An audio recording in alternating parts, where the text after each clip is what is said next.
this is really just a crucial part about this whole thing. I want to have to do this with one hand, so I got it started here.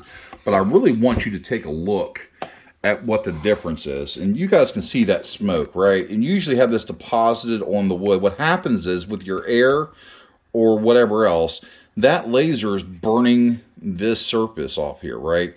And that burnt surface, what happens when the air and it cools down, those heavy pieces of hydrocarbons, that is tars, that are in that wood, they recoalesce, and that sticky surface right there is tar and sap, okay? That will get deposited and soaked back in your board, and I'm just touching this thing here, and it's sticking to my fingers. So you don't want that to be on there, because you can sand it, but you're still going to push it into the wood like that. And if you do any staining later, it might cause you a problem for getting the stain to set. So I'm going to pull this off and take a look at this before and after here. So look at that. You can see this. See how that looks? See how amazing that is? Of course, my nails are a little dirty because I work today.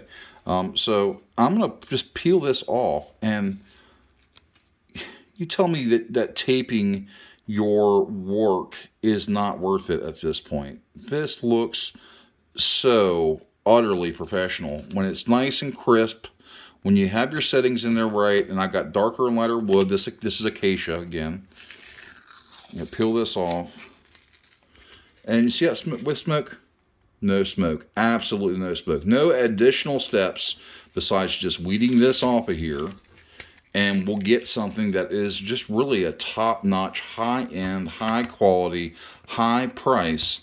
You know, if people want to, you can do whatever kind of job you want. I mean, like if you want to do a half-ass job, you go for it. Do a half-ass job. But you're going to get half-ass pay and half-ass results. I would rather go ahead and personally be able to do a job where I'm getting paid top dollar. And you know what people pay for? People pay for quality. So if your thing your product at the end doesn't scream quality, and you're trying to sell that, only thing you are is doing and ruining your brand and your reputation by making things that at the end of the day you're going to be known for the things you make. And if you make shitty products, you'll be a shitty, have a shitty company and make a little bit of everything, nothing, because people are going to maybe try you out once, but after they use your services and it looks absolutely horrible, I guarantee not only will they never use you again, but they will also tell 10 of their friends never to use you as well. So I would rather have that good reputation going out there and making really good quality work than not.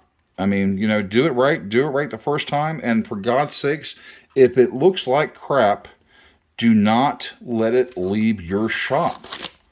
One of the reasons why people pay that extra amount of money is because you got to be able to burn up and not give them your scrap. And if it doesn't look perfect, it is scrap. If it isn't 100% the best quality work that you can possibly do, then why would you want to sell it? I wouldn't let no one ever see that.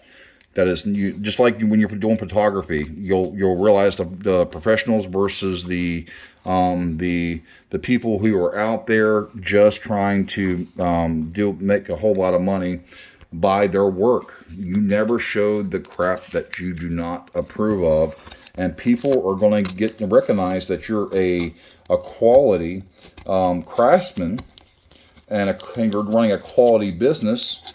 And you're giving them trust for them to be able to do so by the works that they see. And if you let your quality slip on any of this stuff, then you are not going to end up having the longevity that you need and the customer base that you need. It only grows if you do your very best and that you develop a quality standard for your brand and for what you're doing. And I hope a lot of these people out there take this, especially new business owners. No matter what you do, it doesn't have to be engraving or laser etching or whatever.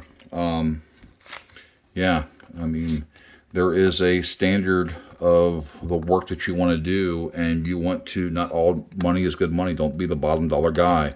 That's one of the reasons I got into photography years ago, is because when the cameras came out, everybody was a photographer.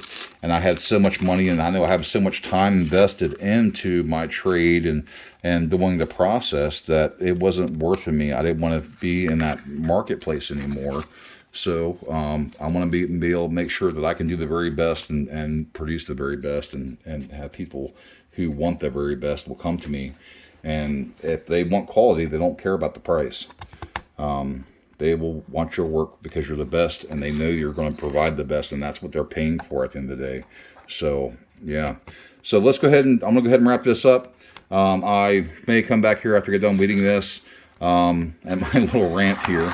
I'm gonna pull the rest of this off here, and then we'll take a look at it. Hopefully I can get the majority of this off here before this video is over with. But I'm just going to keep on peeling this, peeling it down, right down. And again, you see the difference in this. I mean, you know, it is absolutely amazing. Make sure you weed and get all of your tape off of there. Do a double check. If you're having problems seeing, for God's sakes, put your glasses on. Put your lights on. If you don't have bright enough space to be able to do this, then make sure you get some lamps so you can have bright enough space, because you want to catch those flaws. You never, ever, ever want your customer to see anything that isn't absolutely perfect.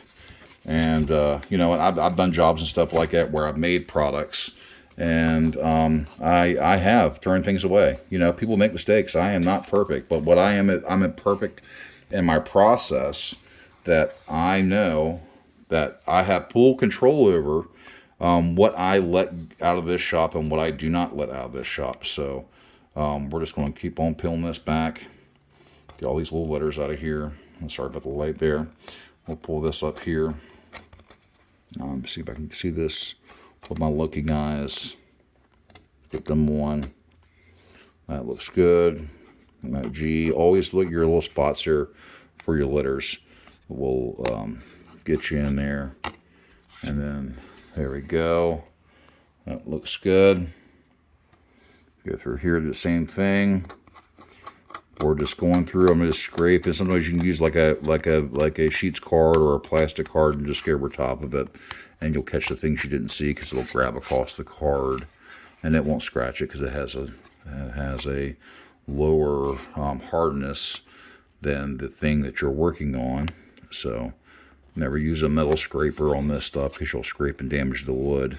And that's why fingernails sometimes are the best tool, because a metal spike or anything like that will cause it to pull off there. And look how great that really looks there.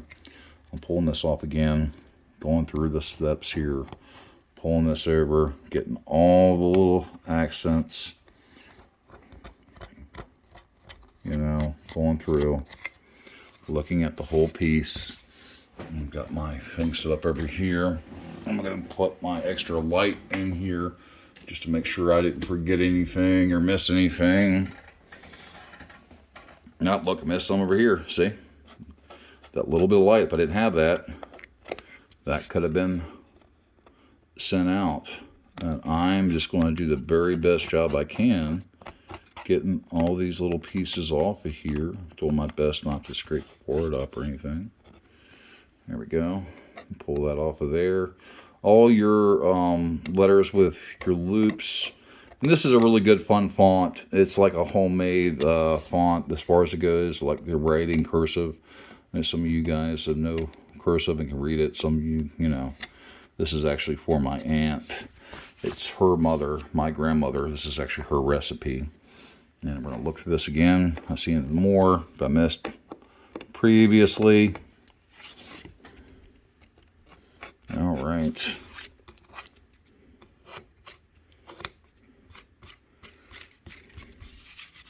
And you're just going to have to go and take your time at this stuff, basically. And these letters right here. Just scraping those out. I'm going to say, oh, I could have sanded it and all this. Well, when you sand it, you're also taking away your, you're taking away the depth of your letters and you're rounding those over, and I want some really good contrast. One thing about a laser is that it has a high resolution, and you want to convey that, and it's the part of that resolution, the sharpness of everything. And when you go to sand, you kind of round over your work there. So I tend not to want to do a bunch of sanding. Also, it doesn't have to worry about it being in a different space with all the dust and everything else and the extra noise, and you know, so yeah, taking that out there. Now, if you're going to use this board, these cutting boards are more for decoration, but you can just go ahead and get some what you call it, some butcher block oil or beeswax to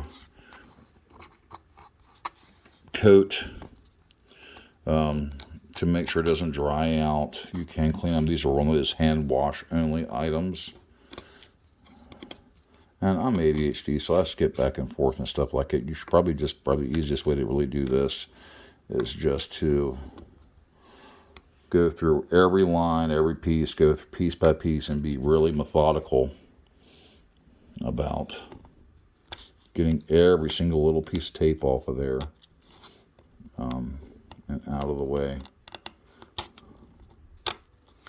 All right, there we go.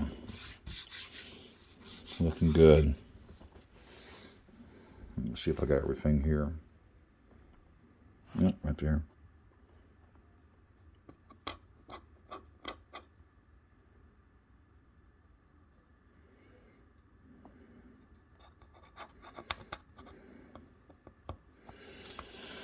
A little E right there. And this is pretty much what we do. I mean, like, you know, this is exactly how long it takes. And you get better and better the more you do it. And you just start building up some really amazing work there. All right, look that up and take a look at the finished work here. Mom's dumplings, 3 cups of flour, 3 tablespoons of shortening, half a teaspoon of salt. Work shortening into flour and salt, add water. That E's got to be taken out. Lower the ball, roll them thin. And then there we go. There's the finished work there. So I hope this helps out a lot of you guys out. I hope this brings you to a place where you understand just about why masking is a big deal. This is not a step you want to skip, and there's nothing you can do that is besides masking that will give you the result of masking. And it's the difference between creating a high quality commercial product versus a product that has got tar and it looks like looks like crap. So I have a couple borders here, but difference between 2 pieces. One was being masked and one was not being masked. At least I think should be here close. There we go. So here's 2 same exact types of wood, same exact settings, same exact everything. The only difference between these 2 pieces is that one was masked and one was not. So let's go ahead and bring these out. This is for examples here. Let me put this. First, let's go ahead and go to the one that was not masked. You see all that? See that tar? Especially when you're doing stuff with a really fragile, thin lines, sanding will just break that stuff off. Some people say, I like a little smoky, whatever else. Well, you know, that's kind of like photographers just say that they just want to do outdoor shots, and it's only because they don't understand how to do adequate lighting, and they don't have the setup. But, I mean, you know, whatever. It burnt a really good image, but there's a lot of, you see that smoke on it deposited. It's a really white wood. Why would you want to ruin that? And you go through the same exact type of thing, and look at that. There is absolutely no smoke on that. Everything is really crisp. It is nice. You can see the wood grain. It is at the perfect setting. And if you wanted a different color, guess what? You mask it over. You can backfill that. So, yeah. Huge difference. Huge difference. All right. Well, thanks for watching. Catch you next time.